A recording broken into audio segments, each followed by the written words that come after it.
Welcome everyone. So I'm going to create a tutorial on Linux which will contain all the basic Linux commands that will enable you to become comfortable with Linux. And in case you have to handle any servers, you'll be in a good position to understand the systems, understand the commands, and easily navigate through the server management.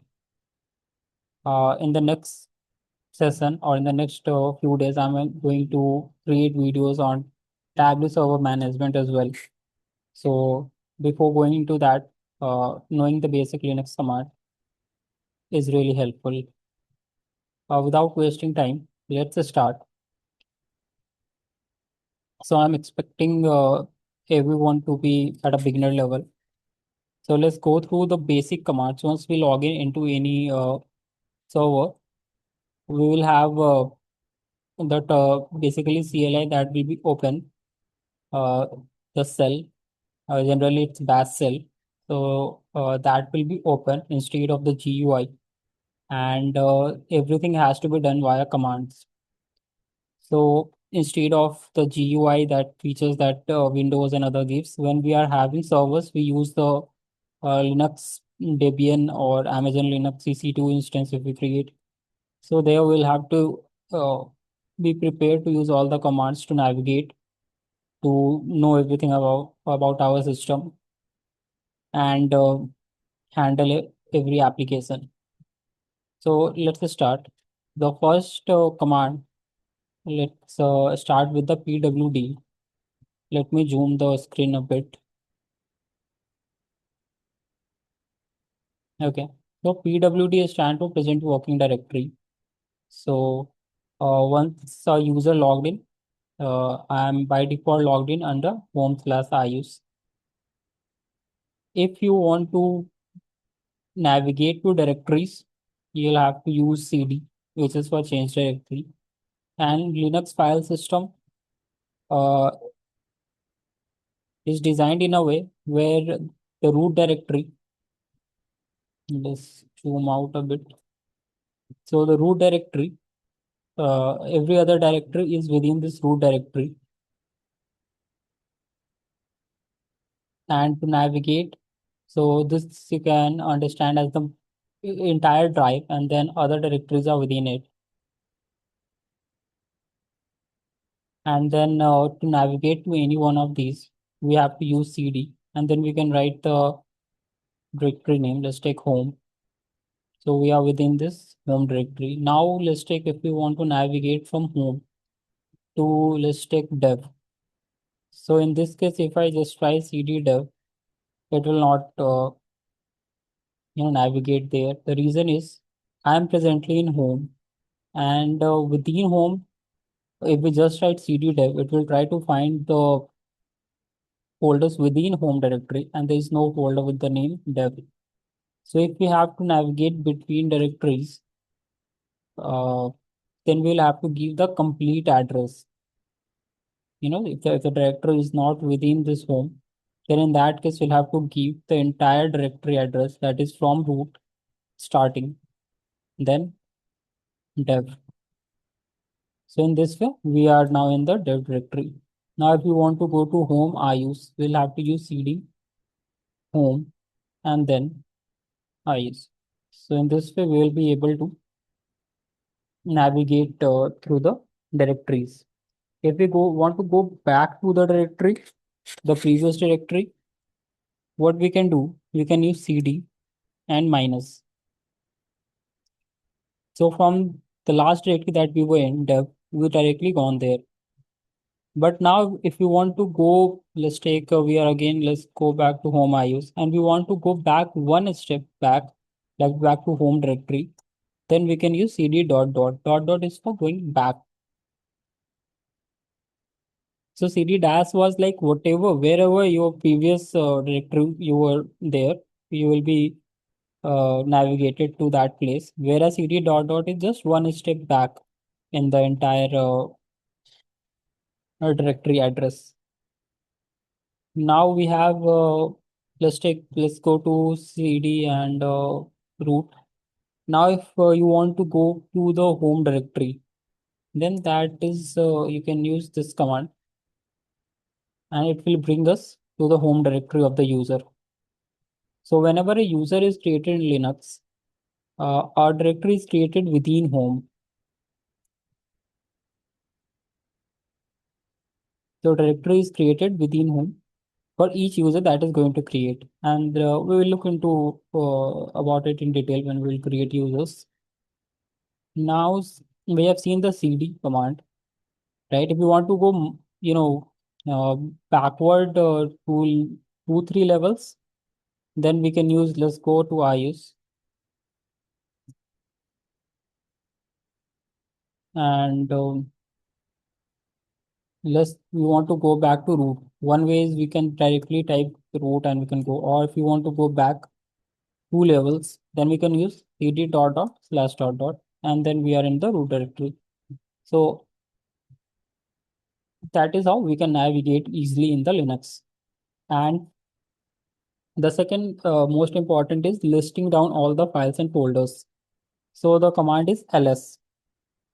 Ls is for listing all the files and folders. You can see when we ls, it just show us all the folders and files. But the problem is it is not properly listed. So dash l is for listing it properly. R is for in the reverse order. T is for the last modified time. So in the like the folder or directory which has been modified latest, that will come at the bottom, whereas others will be at the top. And let's look into other commands as well. Like we can use argument like lsl a. A is for showing all the files, even the system configuration file which is generally hidden. If we type a, we will be able to see. And H is in the human readable format. So the sizes right now of these files or the folder, which is actually the metadata, it's not like that this folder itself is just 4 KB, is the metadata of this entire folder. So that will come in the human readable format. Uh, that's how we can list down the things. There could be other parameters as well that you can explore. Now let's look into what is this. This one is L is for symlink. We'll look into symlink later. D is for directory. And if there is a file, it will come as dash. Let's go to one of the directory and see where we have files and everything. So ls, in the etc folder, we have this file resolve.conf and dash is for file, D is for directory. Now coming back to what is this RWX. So Linux manages permission by users, groups, and others. So the first three RWX is for the user or the owner of that file or folder, what permission the owner is having. The next set is for the group, and the last set is for other. So let's go to what is user. So user, you can see it here, basically the owner of the file, and group is just next to it, and others is any other person who is neither in the group nor the owner of the file. So what permission they will be having. So let's take this resolve one. So here we can see only even the owner is having read write permission, and the group is having only read, and the others are also having only read permission. There are three permissions: read, write, and execute.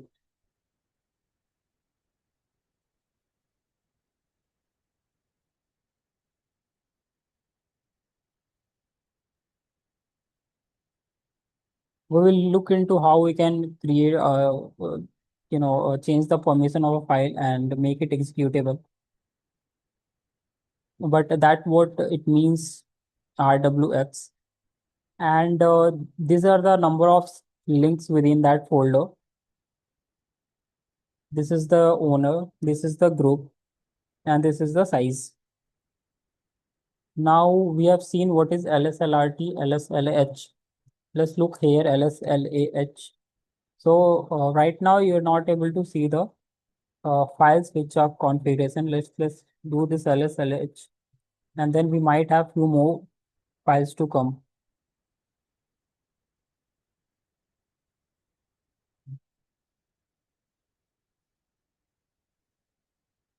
So there would be files that start with dot and that would appear if we use lsLH.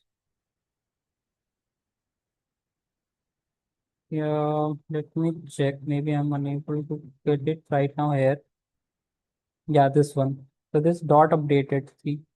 So this file will appear only if we are doing lsLH. If we do directly lslrt without a, then that updated will not come. So anything started with dot is not coming. So all the hidden files, the files that are configuration file that is starting with dot is not appearing. So that's about first we looked into the how to see where we are, that is present working directory. Second was how to navigate between directories. What is the way directories are present, like we have a root directory and then all directories are within it. Then we have seen how to list down all the files within directory. And now look into, let's understand a bit more about the system. So if you want to understand what is the total drive capacity of our system, what is the total storage, what is the RAM, so we can use the command df, and H is for the human readable format. So here we can see the main that we need to look into here is dev sd1. So our total size is 24 GB, 16 GB is used, and around 7 GB is free. So what happens in Linux file system? The root is mounted, and there are other file systems also that you can see. So Linux treat everything as a file, or you can say as a file system it represent. Like tmpfs will be for the RAM, and then dev sd1 you can treat it as a hard drive or the disk drive that we are having. If we want, we can attach more drives as well, but it will be uh, like it will be also coming within the root folder itself. We need to mount it. So, no, but when you will do DFS, then you will get dev sd1, and then another will be dev sd2 with some another storage. That we'll look into when we'll look into server administrator. We will look how to attach extra blocks. But right now, DFH, you can understand uh, how to look into the total disk capacity. The another is free H. So free H is for getting the total RAM and the total used RAM and the free RAM. Now, if we just want to see the CPU information, we can use lscpu, and we'll get like what is the version, model name, and entire details related to the CPU. So in server, it will be really helpful because in server we need to make sure what is the our like 16 vCPUs, 32 vCPUs, what is our system configuration, because those are minimum requirement for installing and running any server. So this all three commands are going to be useful because we need to look into what are the things mounted on our system, what is the disk capacity, what is the RAM, and what is the CPU that we are having. Now, after understanding the system a bit, let's look into a bit more command. Let's understand the files. Uh, so let's go back to our home directory, and let's look into let's try creating a file. Okay. So what we can do is you can use sudo. Touch is used for creating a file. There are other ways as well that people will look into. And file one, we can just name it like this.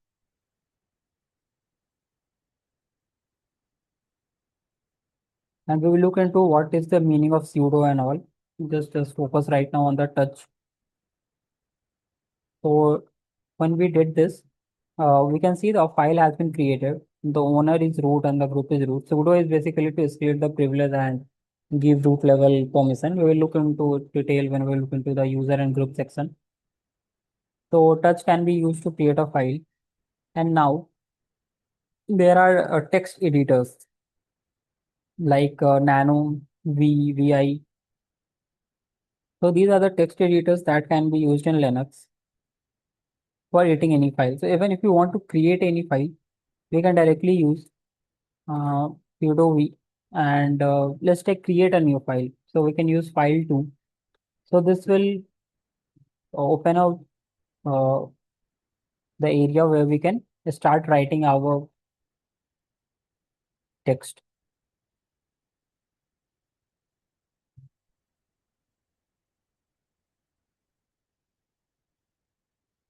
Okay, it is bit hanging. Just give it a minute.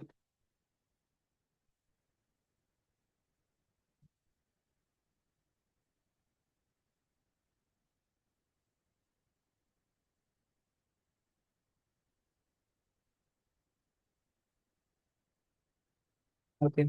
So hello world. Let's take we button, and to save it, we can use escape, then colon, and then W Q. So W is for saving, Q is for exit. So once we are done with writing our writing within the text file, you can just quit. And now if we just want to go ahead and see, so there is another file created, file 2, and you can see there is some size for it. It is coming, but anyway, let's try to read the file. So we saw how to create a file. Touch can be used to create a file. If we want to edit a file or read a file, we can use V. And then if we want to just read a file, we can use cat. Why not V? V you can use, but V opens it in the editing mode, and we don't want our scripts or other files to be modified. So it's better to use cat. Cat is generally the word for concatenating. We'll see we can add two files into add two files and generate a new file and all.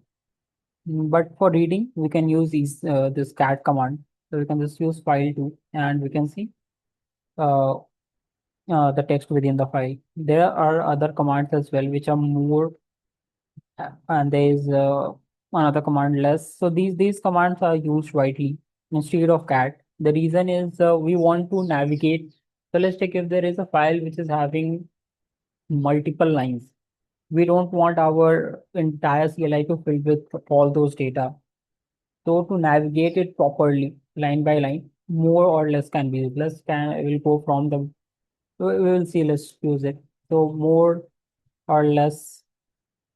Let's try to find a big file, and then we will have understanding. So more or less, the both can be used to read the file. Generally, what I have seen more is what I was using more, like most of the time. The reason is let's try to go into some of the bigger files, right? Let's go to etc. We might find some big files. Let's say this resolve.conf. Okay, this is not quite. Let's see kernel image conf. Maybe it has more lines.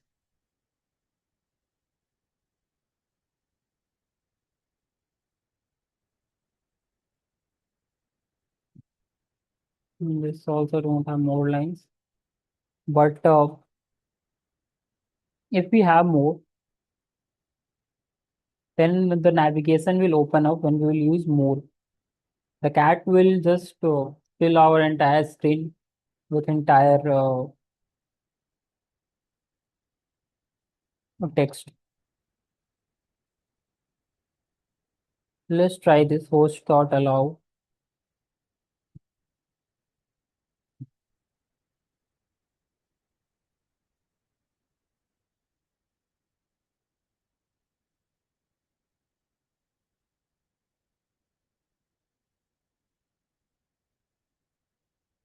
These are not having much. Okay, let's go back to our home directory. We can create our own file. We already have file 1, right? Let's edit it, right?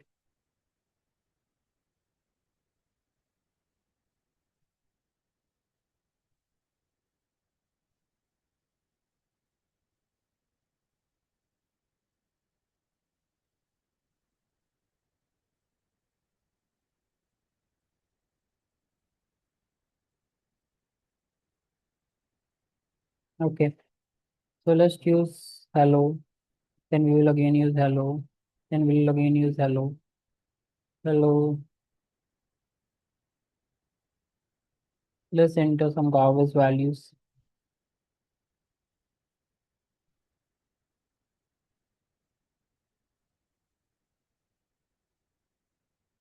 And let's just press escape WQ.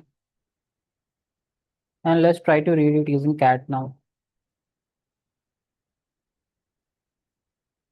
So you can see entire text is not even visible, right? Now let's try with the more. So more is starting from the top and we can navigate by pressing enter. So as we press enter, it is giving us what percentage of file we have viewed till now. So that's why more is the best command for reading any file. There are uses of less as well if you want to read from the backend. So it starts from like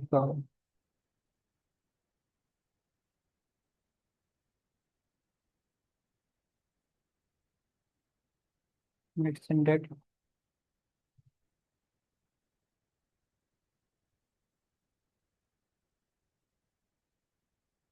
Okay, now one more another command. We have seen how to read file, create file. V editor can be used to create file. Touch command can be used to create file. More can be used to read. Cat can be used to read. Now to clear this screen, we can use clear command. And in case you are stuck in somewhere, the process is not coming or the entire CLI stuff, Control C or Control Z can be used to exit out of that. That's one important thing. Now coming back to we have looked into the files. Now let's try to understand few more commands like copy and move and making directory and all. So we have created file. Let's try to create a directory. So we can use sudo mkdir. Mkdir is the make directory and we can just use the name directory itself.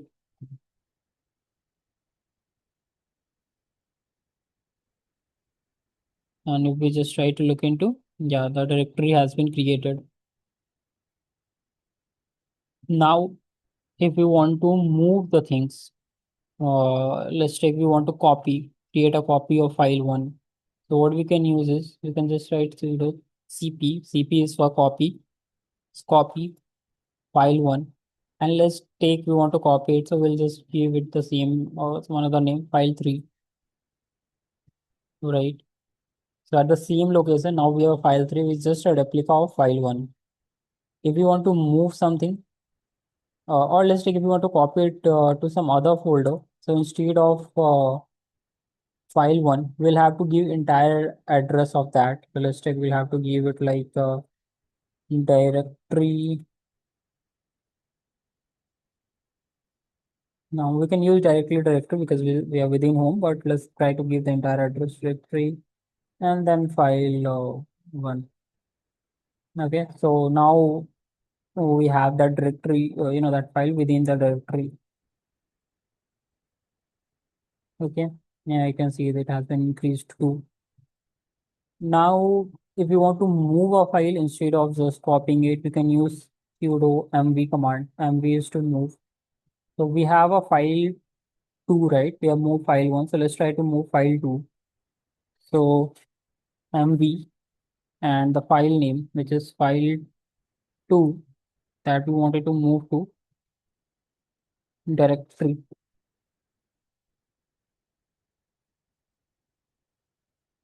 And now you can see file two has been moved. Let's try to go to this directory folder.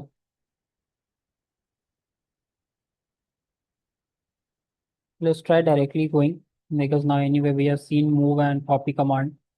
One more thing, if we have, okay, we'll look into that later.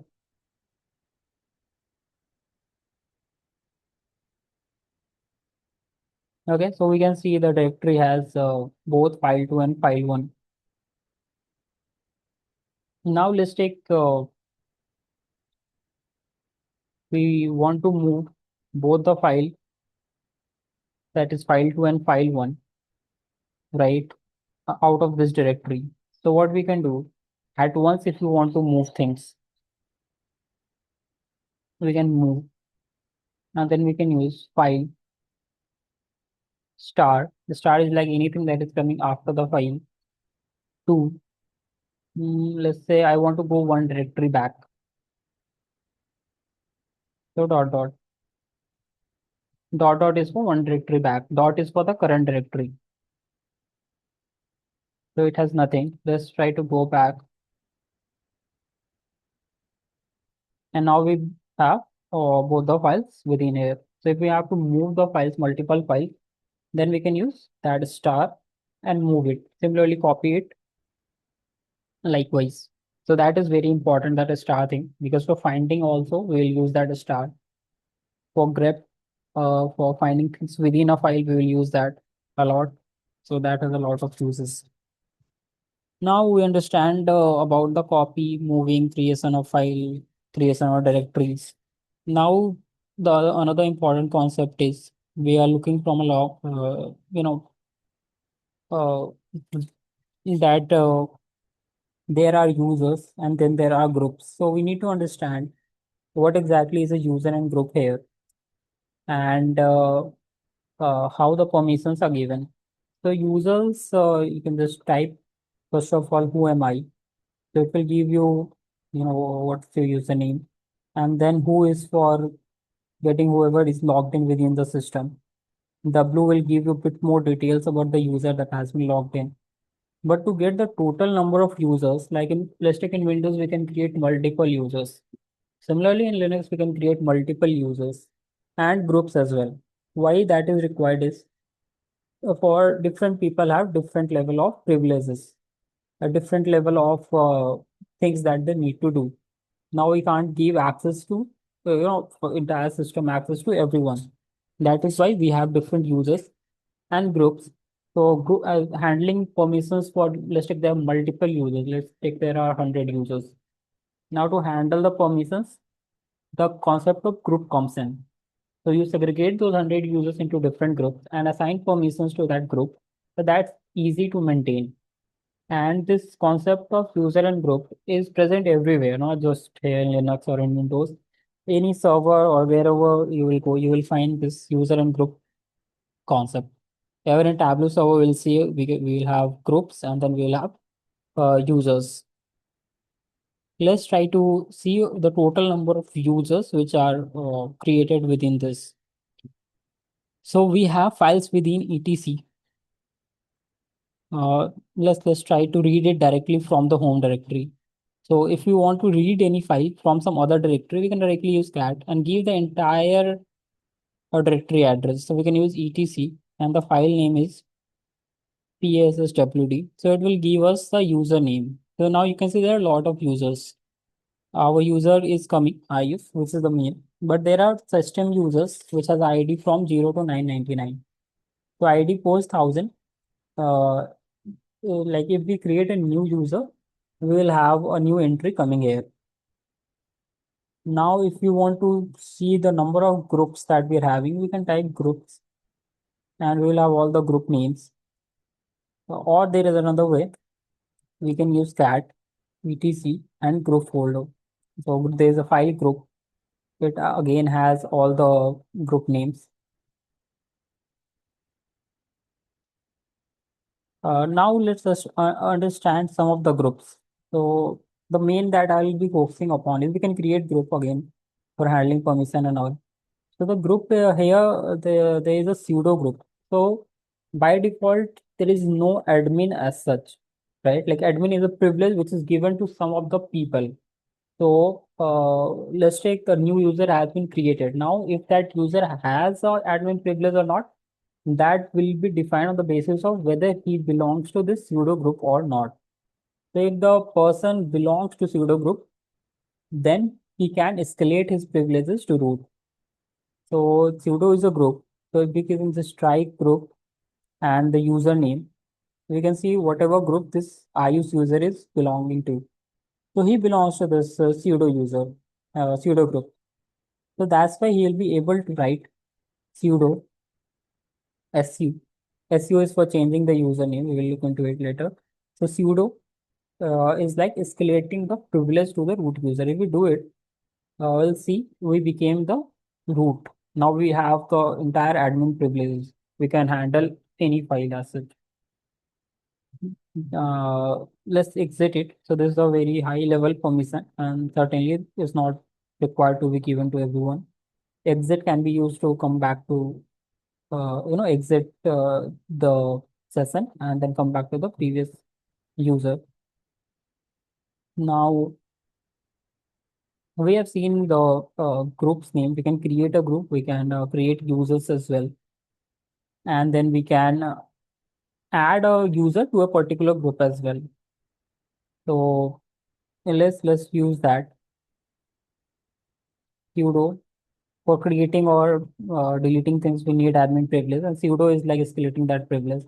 If we use sudo su, then we actually logged in as root, and then whatever command we are writing, we don't even need to use sudo then, right? So if I use sudo su, then I am the root. I don't have to write sudo after that. But when I'm logged in as I use, right? I have not escalated the privilege. So for any command which required that admin privilege, we need to use sudo command, right? That's why you will be seeing, some minutes back I was using sudo to create directories and all, because that directory had only root has permission to edit those directory, that home directory. If I had to create any directory within home, I must need to escalate my privilege to root. So the directories where I use is having permission, and they will not require this sudo to be used.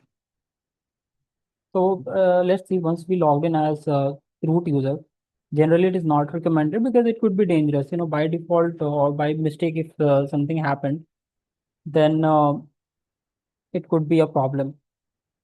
But let's try it here.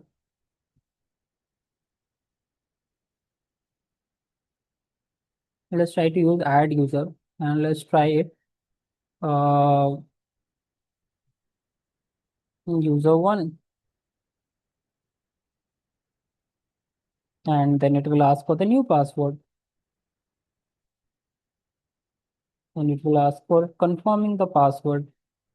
And then there are these, like optional details that can be entered, cannot be entered. And we have entered Y. Yes, this information is correct. And now, if you want to go again, cat etc, you can see a new row has been added as the new user has been created. Now this user, we need to add it as well. Or we also need to create a group. So there are two things that we need to do. One is creating a group and then adding this user within that group.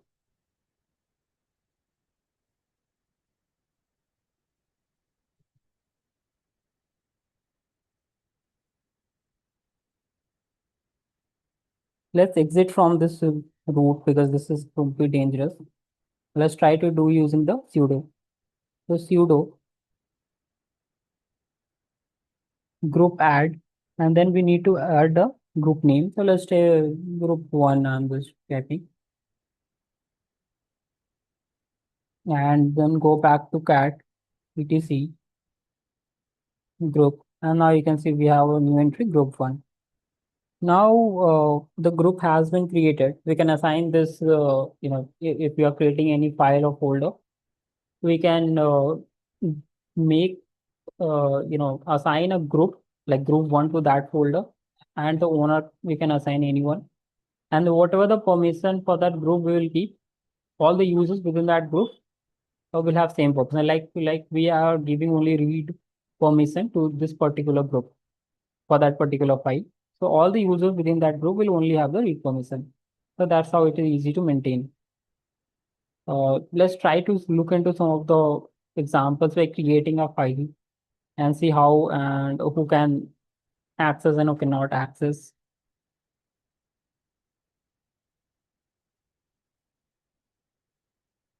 Let's try to first try to log in as our new user, right? Let's try that one. So su command is used to uh, change the switch user, you can say. So we can use su,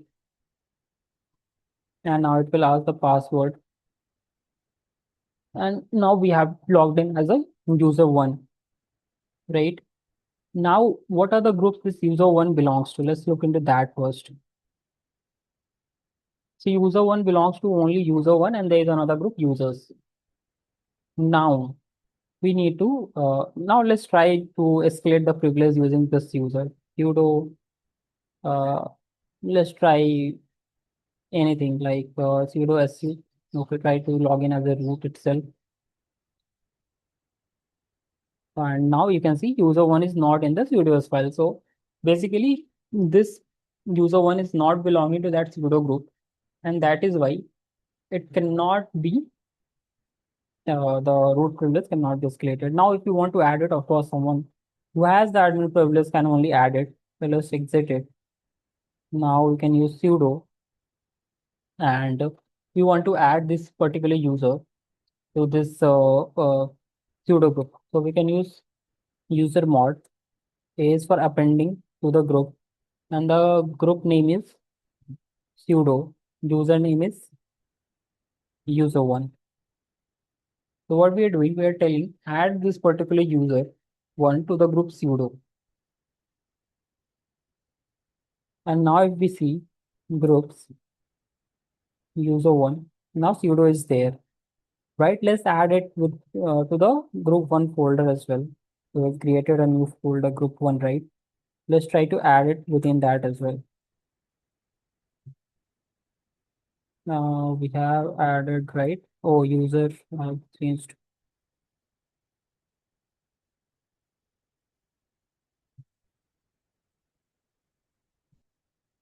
Okay. Now if you again see groups user one, it belongs to all the groups. Now let's try to again switch back to our user one, which we have created new. We will enter the password. And now let's try to split the privilege. And now the privilege has been escalated. The reason we have added it to the pseudo group. Okay, let's try to create some files and then we will understand how exactly things are maintained. So right now we are within home directory. Who is the owner of home? Let's go back to our root directory and then we can see who is the owner of this home directory. So home, the user is root and the group is use root. Let's try to go into the home. Okay, and now can we create a file within this directory as a user one? Let's try it. So we'll just try touch and let's choose a try file, and it is giving permission denied. The reason any other user, if we go back and just look into this root directory again, so what privileges we will have on the home?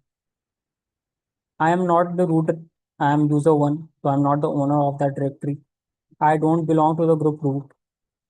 So now what's happening? I will be considered within others. Then others don't have the right access, right? So even if I'm having into this root directory, sorry, root group, then also I don't have a right permission. Right permission is given only to the owner. So only the owner can do it. That is the root. That is, if we escalate our privileges to root, then only we will be able to create a file within home. Let's try again.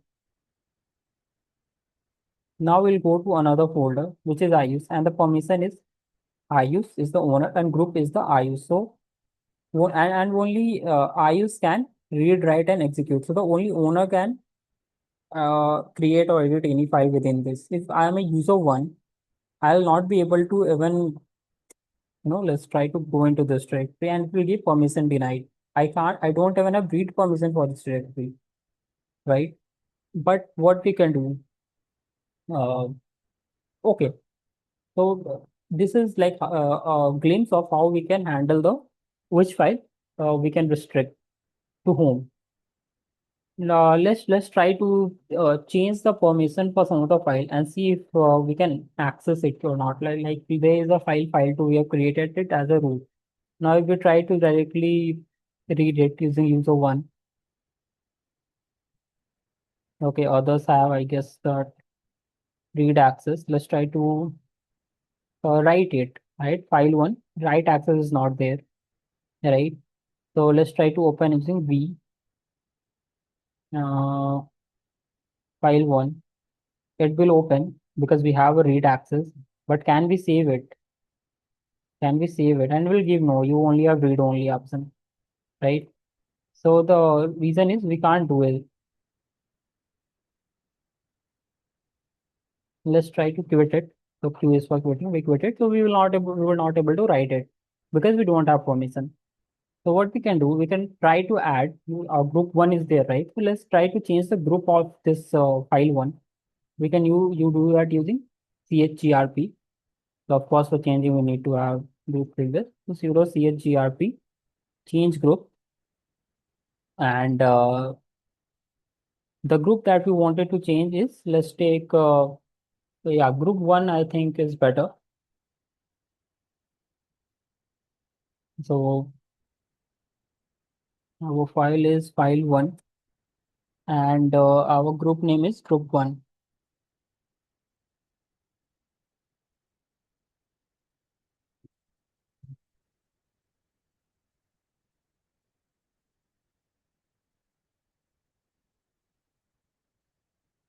Okay, let's try to look again. So we have file one and group one is now we have changed the group from root to group one, and user one belongs to group one. So can we now edit it? Vi group also don't have this right permission. Okay, let's try to change the permission as well. So we can use that using chmod command, and let's take we want to add for user. So this command is for changing the permission, like this read, write, and execute, right? Let's look into this one first. So chmod is for changing that. What we can do, we can write it like user, and let's try to. We already have read and write, so leave that. For group, let's take we wanted to add the right access, so we can write g plus w. If user was there, then we could have write u plus something execute, and then for others, let's now leave it, and the file name is. So now if we just try to see, the right permission has been added for the group. Okay. So now whoever is a part of this group one will have the right permission to this. Now we can try that. We can directly use V without escalating privileges, and file one, and it opened perfectly. Let's try to write it something.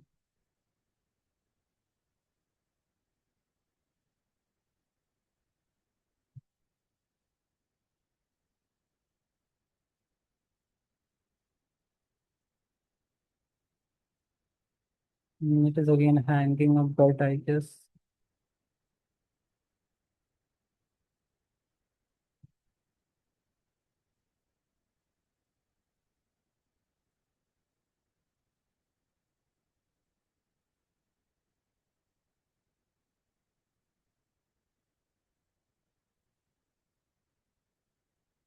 This cursor is not taking, I guess. Yeah, now it is taking. So we have added a few lines, and then escape colon W Q, and it didn't give us any error because we were in the part of group one. Let's take if I am IUse, right? And login is using the IUse user. And again, let's try to use the same thing VI and file one. So now IUse is not the part of group one, so you will not be able to write. Right, again, same issue. If we try to escape colon W, it will give us the error. So that's how the permissions are maintained. In this understanding permission everything, we understand three things. First is changing group So if we want to change the group, we can do it using chgrp. Let's look into one more command, that is change owner. Now let's take we want to change the owner from root to iuse, right? So what we can do, we can change the owner like sudo chown is for the changing the user, and we can change actually both at the same time if we wish. So if we can directly write iuse colon whatever group we want to change. So let's say we want to change from group one to users, as everyone is part of users, and then the file name is file one. So now we can see iuse and users has been changed. So chown is good command. chgrp only if you want to change the group. chown we can use even without this entire group thing. We can directly use iuse, or let's say we want to change it again to user one. So we can just use user one, file one, and the group will be changed, right? So user one, and then the group is users. And the chgrp we have already seen.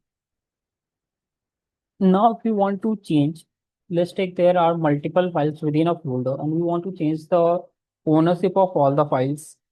Then also we can do it. The only thing is we'll have to add an argument dash r. So it will recursively go and change the owner and permissions also, chmod, mod also. We can change it for all the files. Now we have seen this user addition, user creation, uh, group addition, group creation. We can also delete the users and delete the groups. So let's try to delete the group that we have created, group one. And before that, let's assign that group one to this particular file and see what happens. So let's user one is the owner. Let's try to log in as user one. So now user one is the owner. So all the permission lies with the owner. Read write permission is with the owner. So let's try to change the group here. Sudo change group from users to again group one for the file one. And now let's delete the group. Sudo group del is for deleting the group, and the group name is group one. Now it has been deleted. Now if we go back, it is coming as 1002 because we have deleted this group already, right? That's why. Even if we write groups user one, yeah, group one is not visible now. So we can delete it in that particular manner. Let's exit it and back to ice, and let's try to delete our user as well. Sudo, and because we will see we already have user one as the owner of the file. So also there also we're expecting it to be unknown. So we can write user del, and the username is user one.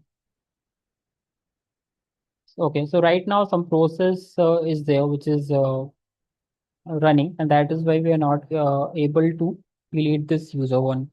Let's try to log in as user one and try to see what are the processes that it is running right now.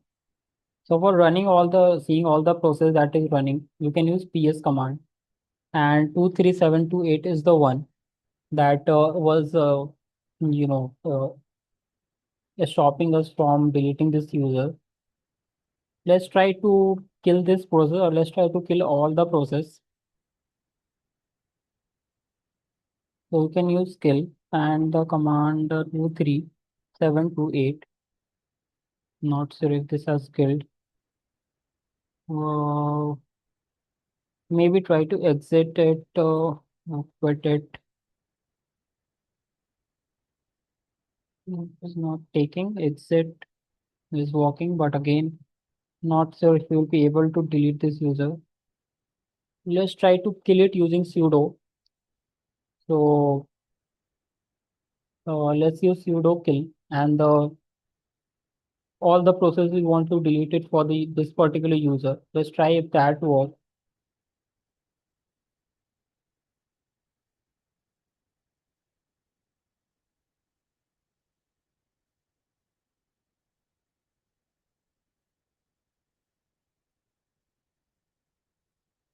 Let's try to delete user again. Okay, this is not working. So anyway, once we, if that process is not running, if all the processes are terminated or the session is terminated properly, then if you try to do or delete the user, then we can, will be able to delete it. So we have seen right now, creating user, creating group, adding a user to group, managing permissions, changing the permissions. Let's look a bit more into that chmod command. We have explored it a bit less. So chmod, if you want to change, let's take for user list, we want to add execute permission as well. For group, we want to add, or we don't want this, what to say, write permission for this file one. So we can do minus w. And for others listing, we want to add write permission and execute permission as well, or try to give execute to others. Let's do write permission. Let's take just a hypothetical scenario. So in this way, we can do it easily,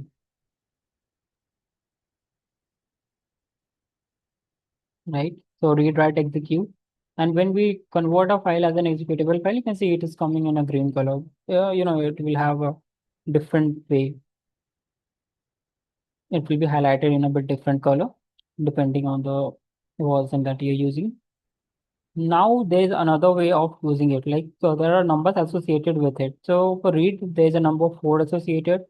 For write, 2 is associated. And for execute, 1 is associated. So let's take, if we want to give the owner the permission of all the three, we can just write, instead of that u plus x and whatever, you can just write 7, that is 4 plus 2 plus 1. For a group, if we just want to give read and write, we can use 4 plus 2, 6. And if you want to give only write, we can just use read, that is 4. So what we can do, we can try that again. Instead of this entire command, we can give 7, 6, and 4. 7 is for the owner, 6 is for the group, 4 is for the others, and file 1. So this is how the permission has been changed easily. So we have seen chmod, we have seen chown, chgrp. Let's try to move all the file and try to change the owner, group, and permission at once. So let's try to move all the file.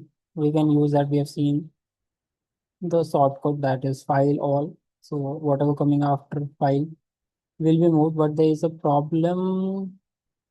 Okay, no problem. All the file starting with file will be moved to our directory folder. Okay, so we have moved all the files from home to directory. Now we want to change the owner of all the file. Previously it was root for many of them and user one for some of them. Now if we want to change the owner to iOS and group to iOS as well, let's use that command chown. And what we wanted to do, iOS as the owner, iOS as the group for all the files within the folder directory, right? We just need to use a command, dash r. Let's see where we need to check it now. So if you want to go again, directory, and even you can see even for the directory, that has been changed, of course.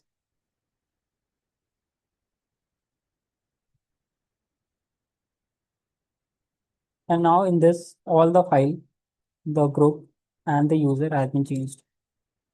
Now coming back again, let's try to change everything at once. So previously, if you see, we have, let's take, we want to have same permission like 764 for all the files. So let's try if we can do that. chmod r764 for all the files within the directory folder. And now if we want to go again, to that directory and list down all the files. Great. So changing permissions at once within a directory is also very easy. So till now, I think the video has already become quite a long video, but we have seen from basics how to list down the files, how to navigate their directories, how to create a file, edit a file, copy, move a file, create directory, then how to understand this user group and permission thing, how to create user, create group, delete group, how to escalate the privileges to the root user, managing permissions. So all of these things we have looked into. Uh, there are other commands, like most important command that will be used is the find command in Linux. So let's try it once. Let's say we wanted to uh, try to find a particular, let's say, let's write it down. So find, or let's say sudo find to have restricted privileges. Sudo find the folder where we want to find. So I'm just writing it as slash, which means I want to find in the entire drive, entire directory, all the files, and then the name as an argument, and what is the name of the file that we wanted to look for. So let's take, I wanted to find all the files with the ending as dot txt. Okay, let's try to find if we have any file or not, and see we have a lot of files that is coming up, right? Isn't it great? So that's amazing, right?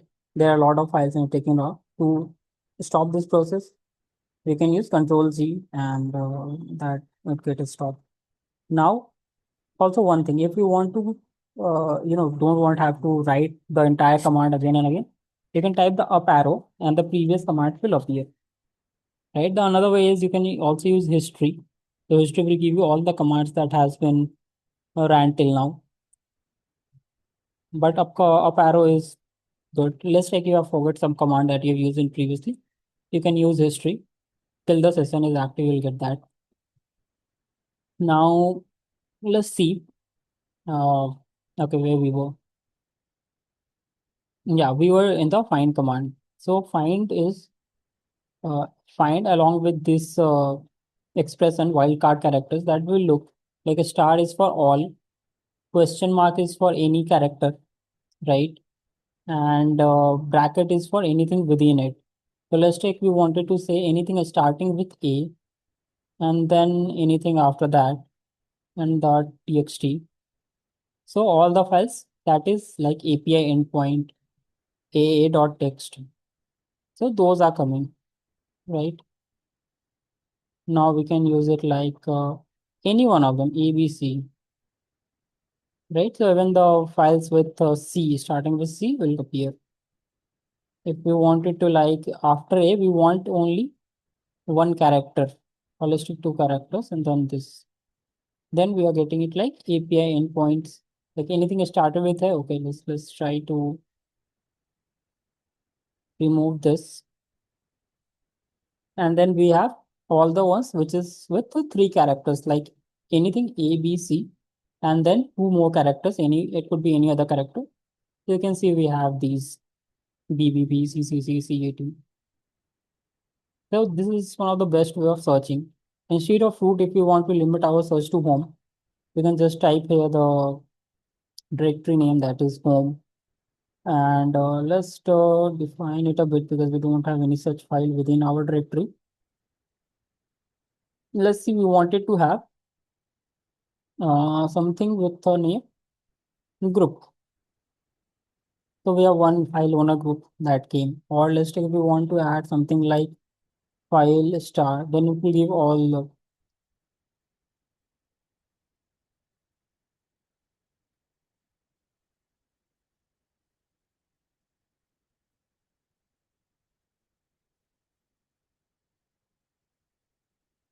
Let's try file one. So file one is there, so it will appear directly. So we can either use the main, the name that we remember, or we can try to have it like f star not taking path method expression.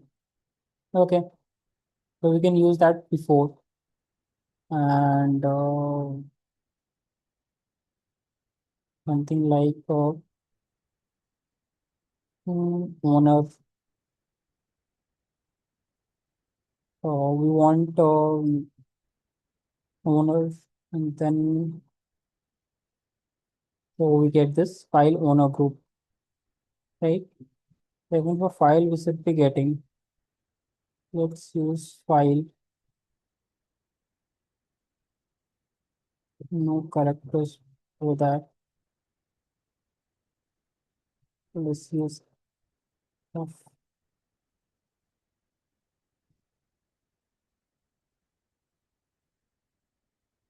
Okay, we'll look into this later. But anyway, this find command is the one of the best command that we can use. And we have also seen how to use these wildcard characters, and these wildcard characters are going to be used a lot of time. A lot of time we are going to use this for finding files within a directory and for finding, within a text file if we have to find something. We will look into those. Like we have grep command, we have awk command, we have sed command, we have cut command to do those, maneuver in the text files. Like let's take we have a data files that are coming and we want to validate those. Certainly we don't want to go ahead and see, so we can write a cell bash script, cell script, and we can just put all the rules and it will just go ahead and go through each lines. It will delimit it using the comma or whatever we are setting it, and then it will just give us whether the file is correct or not. So those things we can do it. Now, one more thing that we didn't, I just forgot. We have seen the df command, so it gives us the memory and everything. But what if you want to see the for all the directory, what is the storage? So let's see. We wanted to see for the all the files, so we can use dush.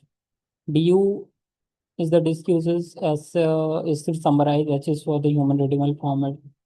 So the total size is 16K for this home/directory. If you want to look for all of these separately, we can just use a star, and for each file, the size will come. Let's try to look into some other folders which has meaningful thing.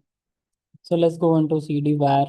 Let's try to do the same thing. If you directly use dush, the folder name also we can write like tmp. Uh, okay, so 64K. Now if you want to see the size for all of these, I can use star, and all the like tmp 64K, the maximum cache handling is of 533 and 547 MB. So that's another command, df and the dush. Now what's remaining? There are some other commands like to understand what is the OS release version, we can use cat, and then we have etc OS release. So we will get the details related to our operating system. Then if you want to see the timing and all, like uptime will give me from how much time it is up.